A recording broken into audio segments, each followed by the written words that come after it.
रात भर काफ़ी ज़ोरों की बारिश हुई थी। इस वजह से सुबह भी मौसम काफ़ी ठंडा सा था।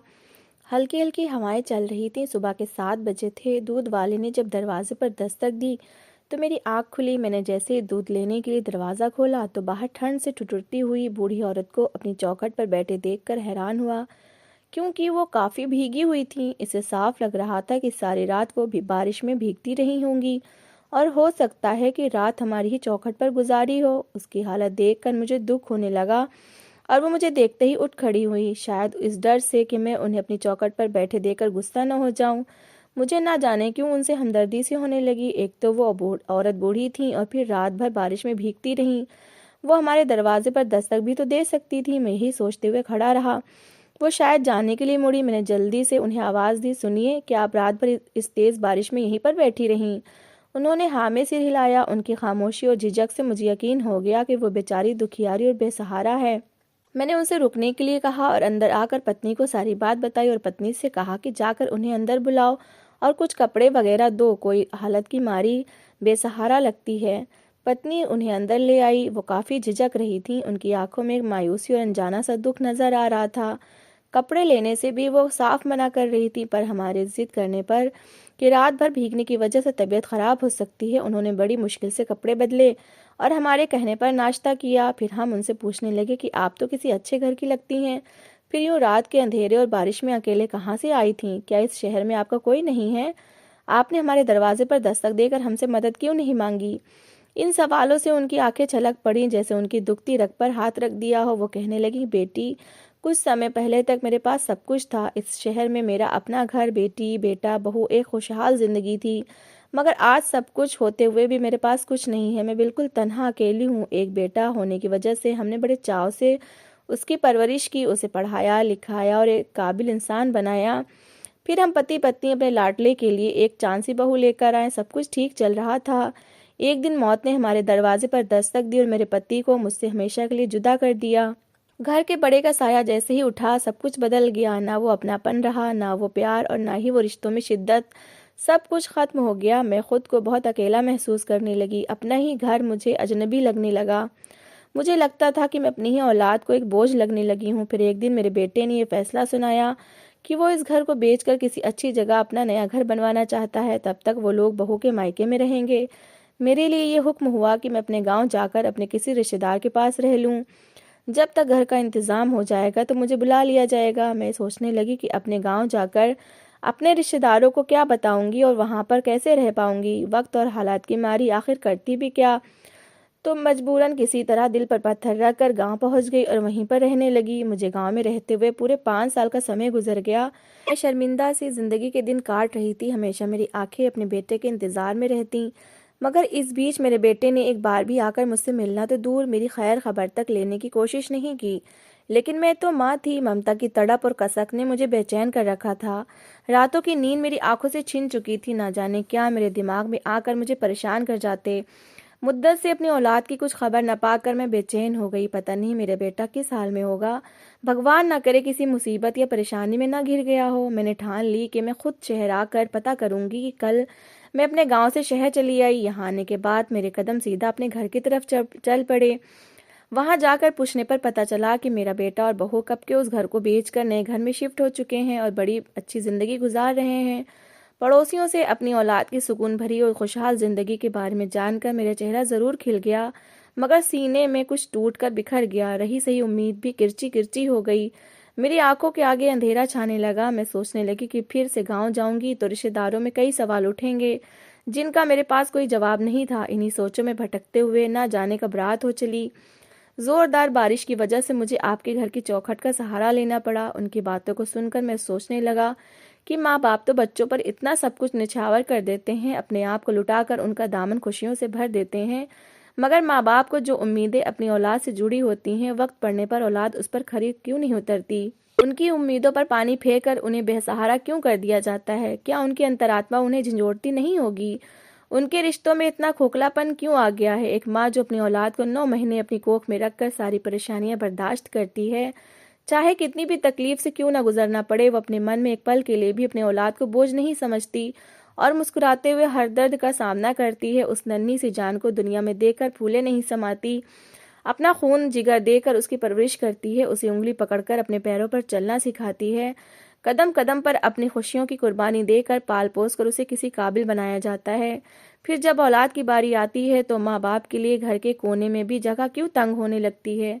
ये कैसी औलाद है जो माँ बाप को बोझ समझकर उनसे दूरी बना लेती है। खैर, वो औरत कहने लगी, अच्छा मैं चलती हूँ, आप लोगों का बहुत बहुत धन्यवाद। मैं सोचों में डूबा, उनकी आवाज़ पर जैसे चौंक पड़ा। मैं और मेरी पत्नी दोनों एक साथ बोल पड़े, आप कहाँ जाएंगी? आप चाहे तो हमारे घर में रह सकती हैं।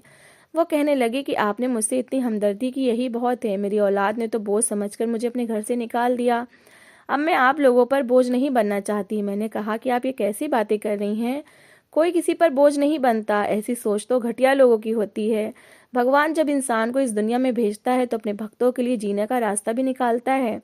आप हमारी माँ की तरह हैं, इस दुनिया में हमारा कोई बड़ा बूढ़ा नहीं। आप हमारे साथ रहेंगी तो हमें खुशी होगी और हम पर माँ की ममता का साया भी बना रहेगा। हमारी बात मान जाइए। हमदर्दी की बातों से ही उनकी आंखें आंसुओं से छलक पड़ी। शायद दिल में छुपे कब का बोझ था जो आंसुओं का रूप धारा बहने लगा था। हमारी जिद पर वो इनकार नहीं कर सकी और हमें खुश रहने की दुआएं देते हुए उस दिन से हमारे ही घर का सदस्य बनकर रहने लगी। हमारी माँ जी और हमारे छोटे से बेटे करण की दादी माँ। मेरा बेटा करण 4.5 साल का था। 2-4 दिनों में ही वह उन्हें दादी माँ कहते हुए उनसे काफी मिल गया था। दिन हो या रात उन्हीं से चिमटा रहता, उन्हीं के हाथों से खाना खाता, उन्हीं के साथ खेलता और उन्हीं के पास ही सोता। वो भी तो उसे बहुत प्यार करती थीं, इसका हर तरह से ख्याल रखती। वो जब से आई थीं बावजूद मना करने के खाली नहीं बैठती थीं।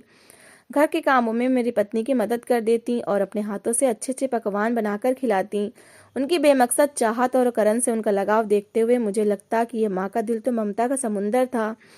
जितना भी लुटाए, ममता की शिद्दत कम नहीं होती। हमारे घर में उनके आने से हमें एक अनमोल सी राहत और खुशी मिल गई थी। करण का स्कूल घर के पास होने की वजह से पत्नी दोपहर में खाना ले जाकर खिला दिया करती। जी भी पत्नी के साथ स्कूल चली जाया करती और फिर वापसी में भी दोनों मिलकर करण को स्कूल से लेकर आ जाते। पत्नी भी माँ जी का साथ पाकर बहुत खुश थी। इस तरह दिन महीनों में और महीने सालों में बीतते गए और कब माँ जी को हमारे साथ रहते हुए 4 साल का समय गुजर गया पता ही नहीं चला। वह हमारे घर में खुश जरूर थी, मगर न जाने क्यों मैं जब भी उन्हें अपने बेटे करण को प्यार करते उसे निहारते हुए देखता तो मुझे उनकी आंखों में एक अजीब सी प्यास नजर आती। ऐसा लगता कि उनकी प्यासी ममता को अब भी किसी की तलाश और इंतजार है। मैं पत्नी से अक्सर सुना करता कि माँ जी बच्चों से बहुत प्यार करती हैं। करण के स्कूल में उसके सारे दोस्तों से बहुत प्यार से पेश आती हैं, सबसे बातें करती हैं और खुश हुआ करती हैं। एक दिन पत्नी ने मुझसे कहा कि करण का एक दोस्त पीयूष, उसे तो देखते ही माँ जी का चेहरा चमकने लगता है और उसे देखते ही अपने सीने से लगाकर प्यार से चूमने लगती हैं। मैं उनके इस प्यार से प्रभावित हुए बगैर नहीं रह सकी और उनसे ये सवाल कर बैठी कि माँ जी, आपको इस बच्चे से इतना लगाव क्यों है? जब भी उसे देखती हैं तो अपने आप पर काबू नहीं रख पाती। मेरे सवाल पर उनकी आंखें भर आई और कहने लगी, बेटी, मेरा बेटा भी बचपन में बिल्कुल ऐसा ही था। मुझे इसमें अपने बेटे की झलक दिखाई देती है। मुझे उसका बचपन याद आ जाता है। माँ जी की बातें सुनकर पत्नी भी जज्बाती हो गई। कहने लगी कि बावजूद अपनी औलाद की बेरुखी के वो उसे दिल से नहीं निकाल पाई। शायद इसी प्यासी ममता का नाम माँ है, जिसकी आत्मा हर हाल में अपनी औलाद के लिए भटकती रहती है। आज शनिवार होने की वजह से मेरी छुट्टी थी। मैं देर तक सोता रहा और फिर उठने के बाद नाश्ते वगैरह से फ्री होकर मैं घर में ही बैठा टीवी देख रहा था। पत्नी और माँ जी घर का काम निपटाकर करण को स्कूल से लाने के लिए चली गईं। बस उसके लौटने का ही समय हो रहा था। तभी फोन की घंटी बजी। मैंने रिसीवर उठाया। दूसरी तरफ से पत्नी की घबराई हुई आवाज़ सुनाई दी। वो रोते हुए कह रही थी कि आप जल्दी से स्कूल के पास आ जाइए, माँ जी का एक्सीडेंट हो गया है। मेरे तो जैसे होश ही उड़ गए। पता नहीं कैसे मैं कुछ लम्हों में वहां पहुंच गया। पहुंचते ही मैं पत्नी से पूछने लगा कि ये सब कैसे हुआ और तुम कहाँ थी? तुम और माँ जी साथ थी ना? पत्नी परेशानी में रोए जा रही थी और कहे जा रही थी कि हम साथ ही थे। जैसे ही करण को लेकर स्कूल से निकले, हमारे साथ ही करण का दोस्त पीयूष भी था। पीयूष को अपने घर की तरफ जाने के लिए रोड क्रॉस करना था। वो जैसे ही रोड क्रॉस करने लगा तो तेजी से एक बस चली आई। इससे पहले कि पीयूष को कुछ होता, माँ जी उसे बचाने के लिए दौड़ पड़ी और हादसे का शिकार हो गई। मैंने देखा कि माँ जी बहुत जख्मी हो गई थी। काफी खून भी उनके जिस्म से बह रहा था। लोगों की मदद से हम उन्हें अस्पताल लेकर पहुंचे।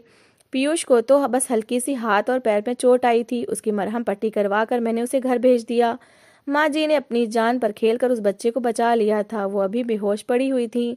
डॉक्टर अपनी कोशिश में लगे हुए थे, इलाज जारी था। हम बहुत बेचैन उनके होश में आने का इंतजार कर रहे थे, मगर भगवान को कुछ और ही मंजूर था। बावजूद कोशिशों के उन्हें बचा नहीं पाए। आखिरी बार कुछ पलों के लिए वो होश में ज़रूर आई थीं। आंखें खोलकर बड़ी मुश्किल से पूछने लगी कि वो बच्चा तो ठीक है ना। हमने उन्हें तसल्ली दी कि उसे कुछ नहीं हुआ, बल्कि आपने अपनी जान खतरे में डालकर उस मासूम बच्चे को बचा लिया। ये बात सुनकर उनके होठों पर मुस्कुराहट रेंग गई। उनकी ममता भरी आंखें मेरे करण को तकने लगीं, जैसे उसे विदाई की परमिशन मांग रही हों। फिर वो प्यासी आंखें खुली की खुली रह गईं। ना चाहते हुए भी मुझे इन खुली पलकों को अपने हाथों से बंद करना पड़ा। माँ जी हमसे हमेशा के लिए जुदा हो गई। अस्पताल के सारे काम अंजाम होने के बाद हम उन्हें घर ले आए। फिर उनकी अंतिम यात्रा की तैयारी होने लगी। सभी की आंखें गीली थीं। माँ जी का जज्बा और प्यार हर एक की जुबान पर था। मेरा बेटा करण मुझसे लिपट लिपट कर बार बार एक ही सवाल कर रहा था कि दादी माँ को आप कहाँ लेकर जा रहे हैं। इस मासूम के सवालों का मैं क्या जवाब देता। उसे रोता छोड़कर माँ जी की अर्थी को कंधा दिया और शमशान घाट की तरफ निकल पड़े। अर्थी को एक तरफ रखते हुए मुझे कुछ अजीब सा लग रहा था। माँ जी की इस तरह अचानक जुदाई से मैं खुद को बहुत हारता हुआ महसूस करने लगा था। उन्होंने इतने कम समय में हमारे घर में ही नहीं, बल्कि दिलों में भी एक खास जगह बना ली थी। ना जाने क्यों मुझे इस वक्त रह रहकर उनके बेटे का ख्याल आ रहा था। फिर जैसे ही हम आगे बढ़े तो कोई भीड़ को चीरते हुए मेरे पास चला आया और कहने लगा कि मैं अरुण हूँ, पीयूष मेरा बेटा है। मैं शहर से बाहर गया हुआ था। आते ही पता चला कि स्कूल के पास मेरे बच्चे का बहुत बड़ा हादसा होते होते बचा। ऐन वक्त पर आपकी माँ ने दौड़कर मेरी नन्ही सी जान को बचाते हुए खुद हादसे का शिकार हो गई और चल बसी। मुझे इसका बहुत अफसोस है। मैं उनके आखिरी दर्शन के लिए आपके घर पहुंचा तो आप लोग निकल चुके थे। बड़ी मुश्किल से यहाँ तक पहुँच पाया हूँ। मुझे इस महान हस्ती का दर्शन करना है, जिन्होंने मेरे जिगर के टुकड़े की रक्षा अपनी जान देकर की है, मेरे घर का चिराग को बुझने न दिया। माँ जी के चेहरे से मैंने कपड़ा हटाया और उन्होंने देखते ही काँप कर रह गया, जैसे उसकी आंखें झपकना भूल गई हों। फिर मैं साथियों की मदद से माँ जी को चिता पर लिटाने लगा और उनके मुंह से एक दर्द भरी चीख निकली। मैं हैरत से हक्का बक्का रह गया। सभी हैरत से अरुण को देखने लगे। वो दोनों हाथों में अपना चेहरा छुपाए सिसकियां भर रहा था। अंतिम संस्कार तो वक्त पर करना था। अंतिम संस्कार के बाद सभी वापस हो रहे थे, मगर अरुण वही चिता के पास बैठे आंसू बहा रहा था। उसे देखकर मुझे गुस्सा भी आ रहा था कि इतने समय से ये इंसान अपनी दुनिया में मगन कितना लापरवाह रहा। इसे अपनी माँ की खबर तक लेना जरूरी नहीं समझा और उसकी बदनसीबी पर अफसोस भी हो रहा था कि कैसा बदनसीब बेटा है जिसे अपनी माँ की अर्थी को कंधा तक नसीब नहीं हुआ। मुझसे रहा नहीं गया। मैंने अपना हाथ उनके कंधे पर रखते हुए कहा कि ये आंसू बहाने से क्या फायदा। जब इन्हें तुम्हारे सहारे की जरूरत थी तब तो तुमने इन्हें ठुकरा दिया। इनकी ममता पल भर के लिए भी तुम्हें भुला नहीं पाई।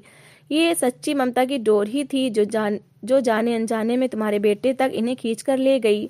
वो हमेशा तुम्हारे बेटे में तुम्हें देखा करती थी और आखिरी जाते जाते अपनी माँ के ममता के आंचल को फैलाकर तुम्हारी औलाद को जिंदगी दे गईं।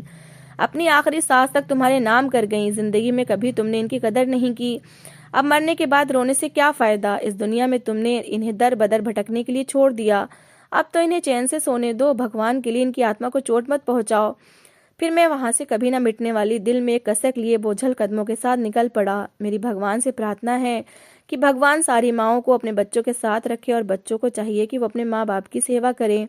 तो दोस्तों, इस कहानी को लेकर आपकी क्या राय है कमेंट बॉक्स में ज़रूर बताएं और अगर कहानी अच्छी लगी हो तो प्लीज़ लाइक करें। अगर आपने हमारे चैनल को अभी तक सब्सक्राइब नहीं किया तो ज़रूर कर लीजिए। तो मिलते हैं ऐसी ही एक मोटिवेशनल कहानी के साथ। Thanks for watching.